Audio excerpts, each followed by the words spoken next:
जय हिंद साथियों, आज के इस क्लास में आप सभी का बहुत बहुत स्वागत है। तो साथियों, आज के इस क्लास में पॉलिटी यानी कि भारतीय संविधान का प्रैक्टिस सेट नंबर 20 चलेगा। इससे पहले साथियों आपका टोटल 19 प्रैक्टिस सेट कंप्लीट हो चुका है। अब कल से आपका हो सकता है ज्योग्राफी का क्लास स्टार्ट हो जाए, क्योंकि आप सभी बहुत ही ज़्यादा कमेंट कर रहे थे कि सर अब ज्योग्राफी का क्लास स्टार्ट कीजिए। तो जो भी साथी चैनल पर पहली बार आए हैं, आप लोग इस बिहार पुलिस 2025 के बैच को ज्वाइन कर लीजिए, क्योंकि यहाँ पर आपका ज्योग्राफी का क्लास स्टार्ट होने वाला है। बिहार पुलिस ड्राइवर के लिए भी इम्पोर्टेंट है, उसके लिए भी बैच आपको मिल जाएगा, इस पर मैसेज कर सकते हैं। तो चलिए, शाम के 7:30 बज चुके हैं, फटाफट से आप लोग लाइव चैट के साथ जुड़ जाइए। तो देखिए, आज का पहला क्वेश्चन है, राज्यसभा की बैठक करने के लिए कोरम क्या है। कोरम का मतलब होता है गणपूर्ति। इसके बारे में हम आपको पहले भी बता चुके हैं। चलिए, क्वेश्चन 1 के लिए आप लोग आंसर बताइए। राज्यसभा की बैठक अगर करना है तो उसके लिए गणपूर्ति यानी कि कोरम क्या है। तो याद कीजिए, हमने आपको बताया था बैठक के लिए जो कोरम चाहिए वो आपका 1/10 चाहिए। यानी कि राज्यसभा में कितने सदस्य हैं, तो 245 है। ठीक है, 245 का 1/10 कितना होगा, तो 245 का 1/10 होगा 24.5, यानी कि लगभग में 25 सदस्य। तो यहाँ पर बी ऑप्शन आपका सही जवाब है, 25 सदस्य। ध्यान रखिएगा, राज्यसभा में राष्ट्रपति जो है 12 सदस्यों को मनोनीत करता है। और इसके बारे में किस अनुच्छेद में बताया गया है, तो अनुच्छेद 80(1) में बताया गया है कि राष्ट्रपति राज्यसभा में 12 सदस्यों को मनोनीत कर सकता है। राज्यसभा जो है ये अस्थायी सदन है, ये कभी भी भंग नहीं होता है। राज्यसभा के सदस्यों का कार्यकाल 6 वर्षों का होता है। राज्यसभा के बारे में आर्टिकल नंबर 80 में बताया गया है। अगला क्वेश्चन देखिए, भारत के संघ की राजभाषा के रूप में हिंदी को किस वर्ष अपनाया गया था। बहुत ही शानदार क्वेश्चन है, बताइए इसका आंसर क्या होगा। और देखिए, प्रत्येक स्टूडेंट को नीचे लाइव चैट में अपना अपना आंसर करना है, जिससे कि आप सभी का प्रॉपर तरीके से रिवीजन भी हो सके। तो साथियों, भारत के संघ की राजभाषा के रूप में हिंदी को अपनाया गया था 14 सितंबर 1949 को। ठीक है, 14 सितंबर 1949 को अपनाया गया था। तो यहाँ पर देखिए बी ऑप्शन में दिया हुआ है 1949, इसलिए हम लोग 14 सितंबर को क्या मनाते हैं, राष्ट्रीय हिंदी दिवस। ठीक है, राष्ट्रीय हिंदी दिवस पूछे कब मनाते हैं, 14 सितंबर को। और विश्व हिंदी दिवस पूछे तो 10 जनवरी को मनाते हैं, दोनों ध्यान रखिएगा। अच्छा, भाषा के बारे में किस आर्टिकल में बताया गया है, 343 में। और भाग पूछे तो भाग 17 में। ठीक है, हिंदी को राजभाषा की जो दर्जा दिया गया है आर्टिकल 343 और भाग 18 के तहत में। निम्नलिखित में से कौन संविधान सभा के पहले अध्यक्ष थे। चलिए, क्वेश्चन नंबर 3 के लिए आंसर बताइए। और आज आपका ये पॉलिटी का प्रैक्टिस सेट नंबर 20 है। और आप लोग बहुत ही ज़्यादा कमेंट कर रहे थे कि सर ज्योग्राफी का भी क्लास कराइए, तो अब जो है इसके बाद आपका ज्योग्राफी का ही क्लास होगा। ज्योग्राफी में ऑलरेडी 6 से 7 क्लास आपका कंप्लीट हो चुका है। तो जो भी साथी चैनल पर पहली बार आए हैं, आप लोग फटाफट से इस बिहार पुलिस 2025 के बैच को ज्वाइन कर लीजिए। बैच के बारे में जानकारी चाहिए तो ये हमारा व्हाट्सअप नंबर है, इस पर मैसेज करके पूछ सकते हैं, या फिर अभी क्लास के लास्ट में आपको जानकारी बैच के बारे में देने वाले हैं। तो देखिए, 9 दिसंबर 1946 का एक डेट है, इसमें संविधान सभा की पहली बैठक होती है और इसमें अध्यक्ष चुना गया था अस्थाई। ठीक है, अस्थाई अध्यक्ष चुना गया था किसे, सच्चिदानंद सिन्हा को। संविधान सभा के पहले अध्यक्ष कौन थे, डॉक्टर सच्चिदानंद सिन्हा, लेकिन ये कैसे थे, अस्थाई था। ठीक है, और फिर 11 दिसंबर 1946 को संविधान सभा की दूसरी बैठक होती है, इसमें अस्थाई अध्यक्ष चुना गया था डॉक्टर राजेंद्र प्रसाद को। तो अस्थाई अध्यक्ष पूछे डॉक्टर राजेंद्र प्रसाद और अस्थाई पूछे सच्चिदानंद सिन्हा। यहाँ पर पहला पूछा गया है, तो पहला कौन बना था, डॉक्टर सच्चिदानंद सिन्हा। डॉक्टर BR अम्बेडकर की बात करें, प्रारूप समिति के अध्यक्ष थे। प्रारूप समिति का गठन कब हुआ था, 29 अगस्त को। ठीक है, 29 अगस्त 1947 को प्रारूप समिति का गठन हुआ था। इसमें टोटल 7 मेंबर थे। भीमराव अंबेडकर को 1990 में मरणोपरांत भारत रत्न से सम्मानित किया गया था। भारत के निम्नलिखित में से किस राज्य में द्विसदनीय विधायिका नहीं है? और जिसका भी पॉलिटी का क्लास छूटा हुआ है वो सब क्लास आपको मिल जाएगा इसी बैच में। क्लास का PDF, क्लास का नोट्स, सारा कुछ मिल जाएगा। और आप लोग बिल्कुल शुरुआत से क्लास कीजिए। अगर आपको इस बार 2025 में बिहार पुलिस में जाना है, रेगुलर क्लास कीजिए और अभी से तैयारी में आप लोग लग जाइए। तो द्विसदनीय विधायिका का मतलब होता है जिस राज्य में विधानसभा और विधान परिषद दोनों हो। तो भारत में टोटल 28 राज्य हैं। 28 में से मात्र 6 ही राज्य हैं जहाँ पर क्या है, द्विसदनीय विधायिका है। कौन कौन सा राज्य है? अपना बिहार है, इसके बाद उत्तर प्रदेश है, फिर महाराष्ट्र है, ठीक है, बिहार, उत्तर प्रदेश, महाराष्ट्र, कर्नाटक, तेलंगाना और एक आंध्र प्रदेश। तो टोटल 6 राज्यों में है, जबकि पंजाब में द्विसदनीय विधायिका नहीं है। यहाँ पर ए ऑप्शन आपका सही जवाब है। द्विसदनीय विधायिका का मतलब जहाँ पर विधानसभा और विधान परिषद दोनों हो। अच्छा, बिहार में विधानसभा सदस्यों की संख्या कितनी है? 243 है। बिहार में विधान परिषद सदस्यों की संख्या कितनी है? 75। बिहार में लोकसभा सदस्यों की संख्या कितनी है? 40। बिहार में राज्यसभा सदस्यों की संख्या कितनी है? 16। ये सब आपको ध्यान रखना है। भारत में निम्नलिखित में से कौन एक संवैधानिक निकाय है?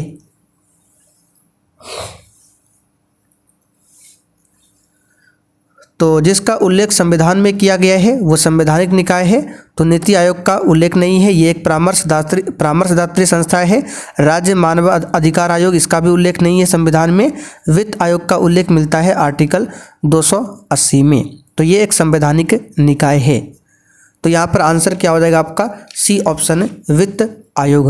अच्छा, राज्य वित्त आयोग का उल्लेख किस आर्टिकल में मिलता है? तो 243 आई में राज्य वित्त आयोग है, और केवल वित्त आयोग पूछे तो 280 में। मौलिक अधिकार जो केवल भारतीय नागरिकों के लिए उपलब्ध है कौन कौन सा है? तो इसके बारे में भी हम आपको पहले बता चुके हैं कौन कौन सा मौलिक अधिकार है जो केवल भारतीय नागरिकों को प्राप्त है। तो आप लोग सुन लीजिए ध्यान से। तो आर्टिकल 15, 16, 19, 29 और 30, ठीक है, फिर से रिपीट कर देते हैं। आर्टिकल 15, 16, 19, 29 और 30, ये आर्टिकल केवल भारतीय नागरिकों के लिए है। तो 15, 16, 19, 29, तो यहाँ पर क्या हो जाएगा? उपर्युक्त सभी। आगे देखिए, निम्नलिखित में से कौन सा संशोधन भारत के मिनी संविधान के रूप में जाना जाता है?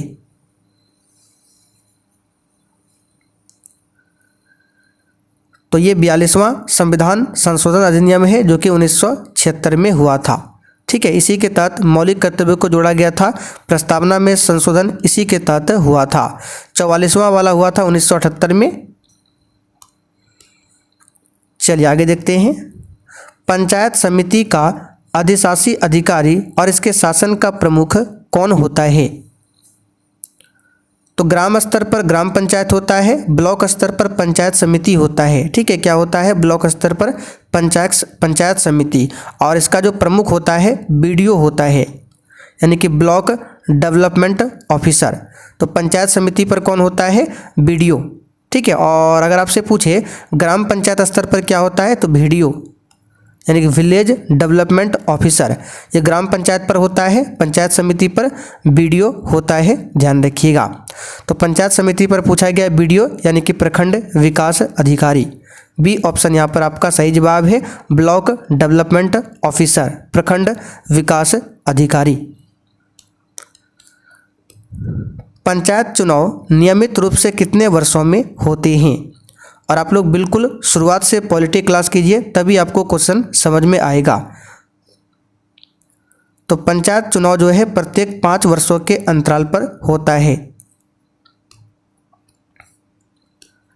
भारत में पंचायती राज प्रणाली में कौन कौन से स्तर है?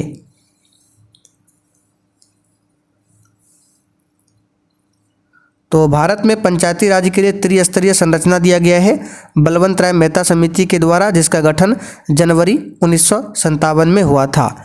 तो बलवंत राय मेहता समिति ने ग्राम स्तर पर ग्राम पंचायत दिया था, ब्लॉक स्तर पर पंचायत समिति दिया था और जिला स्तर पर जिला परिषद। तो देखिए ए ऑप्शन में दिया हुआ है। अशोक मेहता समिति ने द्विस्तरीय संरचना दिया था। अशोक मेहता समिति का गठन 1977 में हुआ था। भारत में पंचायती राज प्रणाली लाने का मुख्य उद्देश्य क्या है? और जैसे ही साथियों ये क्लास खत्म हो जाएगा, इसका पूरा पीडीएफ आपको आंसर के साथ मिल जाएगा इस बैच में। डेली इस बैच में क्लास का पीडीएफ दिया जाता है, क्लास का नोट्स मिल जाएगा। तो भारत में पंचायती राज प्रणाली लाने का उद्देश्य है आम जनता को राजनीतिक अधिकार देना। यहाँ पर ए ऑप्शन आपका सही जवाब है। भारतीय संविधान में कुल कितने भाग हैं? तो मूल रूप से 22 भाग है। कितना भाग है? 22 भाग है। और ऐसे देखा जाए, यानी कि मान लीजिए, देखिए एक होता है भाग 4 जिसमें क्या है, राज्य का नीति निर्देशक तत्व है। एक फिर होता है भाग 4A। अगर इस तरह से मिला ले तो आपका टोटल 25 भाग बन जाता है, लेकिन मूल रूप से कितना है? 22 भाग है। अनुसूची 12 है। मत देने का अधिकार भारतीय संविधान के किस अनुच्छेद में आता है?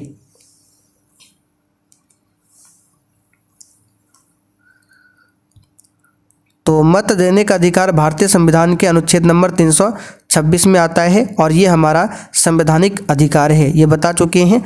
आंसर क्या हो जाएगा? C option. चलिए आगे देखिए, डाक संशोधन विधेयक में पॉकेट वीटो का प्रयोग किस राष्ट्रपति ने किया था?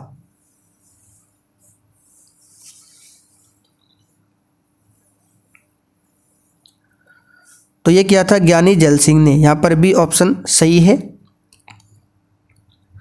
आगे देखिए, भारतीय संविधान की अनुसूची 6 में किन किन राज्यों को शामिल किया गया है? तो अनुसूची 6 में 4 राज्य कौन कौन सा है? असम, त्रिपुरा, मेघालय, मिजोरम। यहाँ पर ए ऑप्शन आपका सही आंसर है। आगे देखते हैं, अंतर्राज्यीय परिषद का सदस्य नहीं होता है। चलिए ये सब नॉर्मल क्वेश्चन है, काफ़ी बार ये सब क्वेश्चन हम आपको बता चुके हैं। अंतर्राज्यीय परिषद का अध्यक्ष कौन होता है? तो खुद प्रधानमंत्री अंतर्राज्यीय परिषद का अध्यक्ष होता है। ठीक है, अंतर्राज्यीय परिषद की बात करें तो इसमें टोटल 6 कैबिनेट मंत्री सदस्य होते हैं। कितने?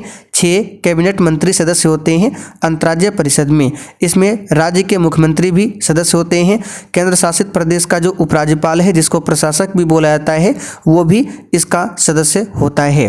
तो राज्य के मुख्यमंत्री ये भी होंगे, प्रधानमंत्री तो अध्यक्ष हो जाएगा, कैबिनेट स्तर के मंत्री ये भी होते हैं, जबकि राज्यपाल नहीं होता है। तो यहाँ पर ए ऑप्शन आपका सही आंसर है, ध्यान रखिएगा। चलिए आगे बढ़ते क्वेश्चन 17। भारतीय संविधान के अनुसार दल बदल के आधार पर निर्हरता का उल्लेख किसमें किया गया है?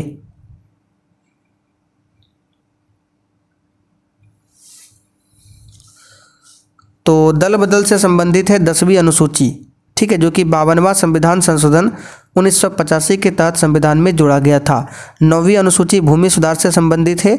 8वीं अनुसूची में 22 भाषाओं का उल्लेख किया गया है। निम्नलिखित में से कौन से समिति चुनाव सुधार से संबंधित है? तो अशोक मेहता समिति का गठन 1977 में हुआ था और ये पंचायती राज से संबंधित है। LM सिंघवी समिति का गठन 1986 में हुआ था और ये संवैधानिक मान्यता इसी समिति के सिफारिश पर मिला था पंचायती राज को। ठीक है, बाकी यहाँ पर GVK राव समिति की बात करें तो इसका गठन 1985 में हुआ था और इसने चतुर्थ स्तरीय पंचायती राज की व्यवस्था दी थी GVK राव ने। अशोक मेहता समिति ने द्विस्तरीय और बलवंत राय मेहता समिति ने त्रिस्तरीय। तो ये जो है दिनेश गोस्वामी समिति, ये चुनाव सुधार से संबंधित है। निम्नलिखित में से कौन सा कथन लोकसभा के उपाध्यक्ष के संदर्भ में सही नहीं है? तो वह लोकसभा के ही सदस्यों में से चुना जाता है, बिल्कुल सही है। उपाध्यक्ष अपने पद पर लोकसभा के कार्यकाल के दौरान रहता है, ये भी सही है, यानी कि जब तक लोकसभा का कार्यकाल होगा तब तक उपाध्यक्ष भी अपने पद पर रहेगा। जब अध्यक्ष का पद रिक्त होता है तो उपाध्यक्ष अध्यक्ष के कार्य को करता है, ये भी सही है। जब उपाध्यक्ष लोकसभा के पीठासीन अधिकारी होते हैं तब वह प्रमतः मत दे सकता है, बिल्कुल गलत है। ठीक है, उपाध्यक्ष जो है ये निर्णायक मत देते हैं केवल। जब टाई हो जाता है, बराबर हो जाता है मत, तो निर्णायक यानी कि अंतिम मत जो देता है ये उपाध्यक्ष देता है। तो डी वाला ही कथन यहाँ पर गलत है। वर्तमान में लोकसभा के अध्यक्ष कौन है? ओम बिड़ला। राज्य विधायिका में धन विधेयक को केवल किसकी पूर्व सिफारिश पर प्रस्तुत किया जा सकता है? तो धन विधेयक के बारे में आर्टिकल नंबर 110 में बताया गया है। वित्त विधेयक के बारे में आर्टिकल नंबर 117 में बताया गया है। तो हम आपको कई बार बता चुके हैं, धन विधेयक को राष्ट्रपति के पूर्व सहमति से ही प्रस्तुत किया जाता है। आंसर क्या हो जाएगा? राष्ट्रपति। राज्यसभा धन विधेयक को कितने दिनों के लिए लंबित कर सकती है?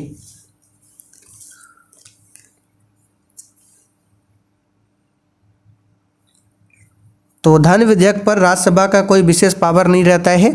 धन विधेयक को केवल लोकसभा में ही प्रस्तुत किया जाता है। राज्यसभा भले 14 दिन के लिए धन विधेयक को रोक सकता है, केवल 14 दिन के लिए। ठीक है, यहाँ पर डी ऑप्शन आपका सही है। भारतीय संविधान के अनुसार मानव का दुर्व्यापार और बलात् श्रम निषेध है, यह कौन से अनुच्छेद में उल्लिखित है?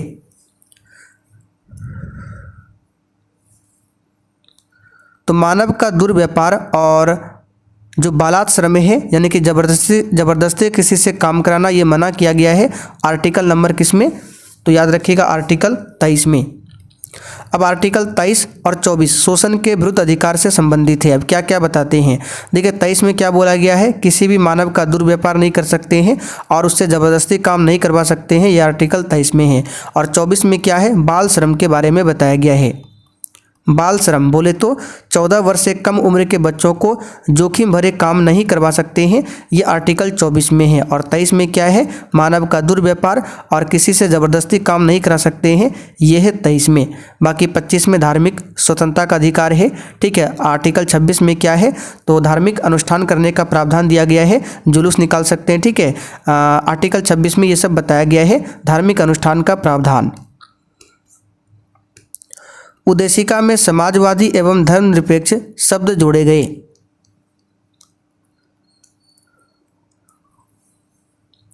तो ये सब नॉर्मल क्वेश्चन है। 42वां संविधान संशोधन के द्वारा 3 नए शब्दों को जोड़ा गया था, समाजवादी, धर्मनिरपेक्षता और अखंडता को।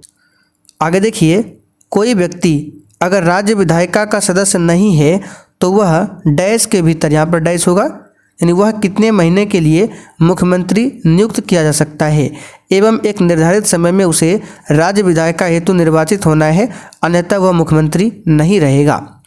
देखिए, मुख्यमंत्री बनने के लिए या तो उसको विधानसभा या फिर विधान परिषद का सदस्य होना अनिवार्य होता है। लेकिन अगर कोई व्यक्ति राज्य विधायिका का सदस्य नहीं है, यानी विधानसभा या फिर विधान परिषद का सदस्य नहीं है, तो वह बिना सदस्य हुए भी कितने महीनों के लिए मुख्यमंत्री नियुक्त हो सकता है? तो याद रखिएगा, केवल 6 महीना के लिए। 6 महीना के भीतर उसको सदस्यता लेना पड़ता है, नहीं तो उसको पद को छोड़ना पड़ता है। तो यहाँ पर आंसर क्या हो जाएगा? 6 माह। भारत में विधि निर्मात्री सर्वोच्च निकाय क्या है? यानी कि भारत में विधि मतलब होता है कानून, निर्मात्री मतलब होता है निर्माण करने वाला। तो भारत में कानून निर्माण करने वाला सबसे बड़ा क्या है? यह है संसद। जितने भी कानून बनते हैं संसद में बनता है, पहले लोकसभा में बिल जाता है, फिर राज्यसभा में, फिर राष्ट्रपति अंतिम रूप से सिग्नेचर करता है तो वह कानून बनता है। तो इसका आंसर क्या होगा? संसद।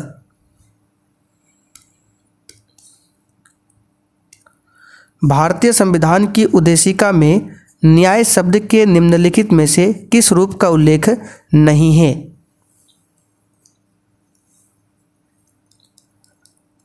अब देखिए, उद्देशिका का मतलब होता है प्रस्तावना। तो प्रस्तावना में 3 प्रकार के न्याय है, सामाजिक, राजनीतिक और आर्थिक। कानूनी न्याय इसमें नहीं है।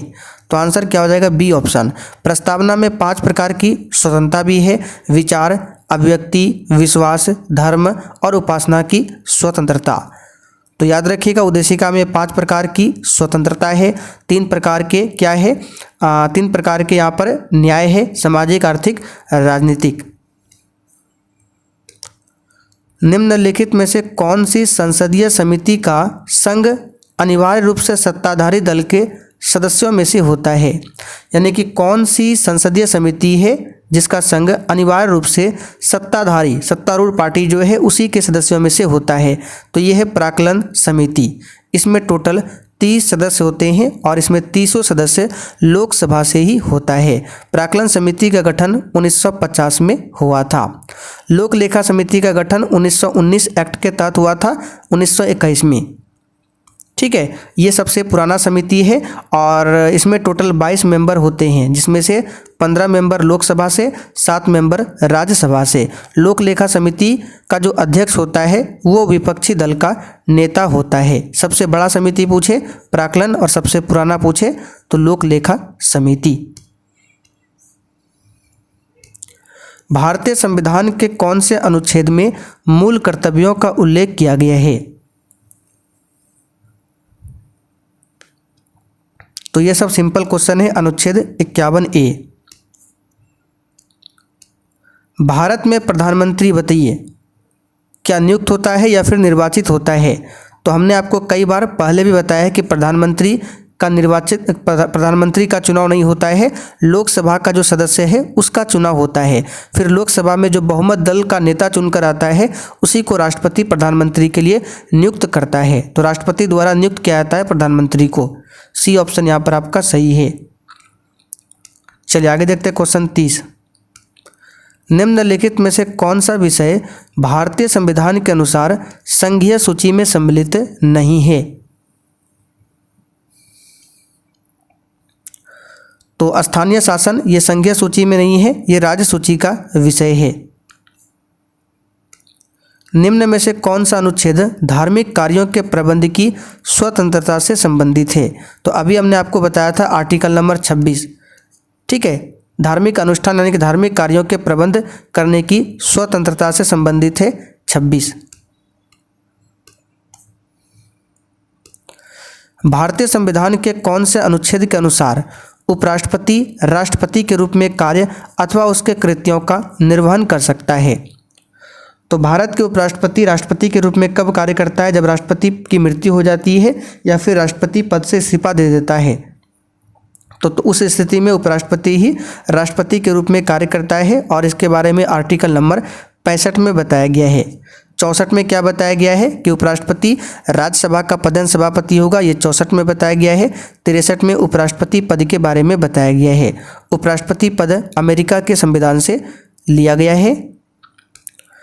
निम्नलिखित में से कौन सा कथन भारत के उपराष्ट्रपति चुने जाने की अहिर्ता के संबंध में सही नहीं है? और देखिए प्रश्न के साथ हम आपको जो भी एक्स्ट्रा क्वेश्चन बताते हैं उसको पूरा ध्यान से सुनना है। तो वह भारत का नागरिक होना चाहिए, बिल्कुल सही है। 35 वर्ष की आयु पूर्ण कर चुका हो, यह भी सही है। वह लोकसभा का सदस्य निर्वाचित होने के लिए अहरित है, गलत है। तो उपराष्ट्रपति जो है राज्यसभा का क्या होता है? सभापति। तो लोकसभा नहीं होगा, राज्यसभा। तो ये कथन ही गलत है, बाकी सब सही है। भारतीय संविधान का अनुच्छेद 123 राष्ट्रपति को शक्ति देता है। तो 123 में अध्यादेश जारी करने की शक्ति है राष्ट्रपति के पास। तो देखिए अध्यादेश यहाँ पर दिया हुआ है। और 213 में राज्यपाल के पास अध्यादेश जारी करने की शक्ति है। भारत में मतदान करने तथा चुने जाने का अधिकार क्या है? तो अभी हमने आपको बताया था संवैधानिक अधिकार है। 226 में मत देने का अधिकार है। तो चलिए साथियों, आज का प्रैक्टिस सेट आपका यहीं पर कंप्लीट होता है। अब चलिए कल से हो सकता है आपका ज्योग्राफी का क्लास स्टार्ट हो। तो जिनको बिहार पुलिस बैच के बारे में जानकारी चाहिए आइए आपको बताते हैं, और जिनको पता है अब आप लोग छोड़कर जा सकते हैं। तो देखिए ये है बिहार पुलिस का बैच। इसको ज्वाइन कैसे करना है? तो सबसे पहले प्ले स्टोर से ये वाला एप्लीकेशन इंस्टॉल कर लीजिए। इसका नाम है सक्सेस वर्ल्ड MCQ। तो जब इस एप्लीकेशन को ओपन करेंगे तो इस प्रकार से इंटरफेस शो होगा। आपको ऑल कोर्स पर क्लिक करना है या फिर यहाँ पर क्लिक करना है। तो उसके बाद इस प्रकार से इंटरफेस शो होगा। तो बाय नाउ का ऑप्शन देखिए ऊपर में ही है, ये बिहार पुलिस का है और ये ड्राइवर का है। तो ऊपर वाला बैच बाय नाउ करके इस बैच को आप लोग ले सकते हैं। यदि पेमेंट करने में कोई दिक्कत हो तो ये नंबर है हमारा, इस पर मैसेज कीजिए, आपको जानकारी मिल जाएगा। बाकी क्लास में क्या क्या मिलेगा इसके बारे में डिटेल्स में जानना है तो इसी पर मैसेज कीजिए, आपको बता देंगे।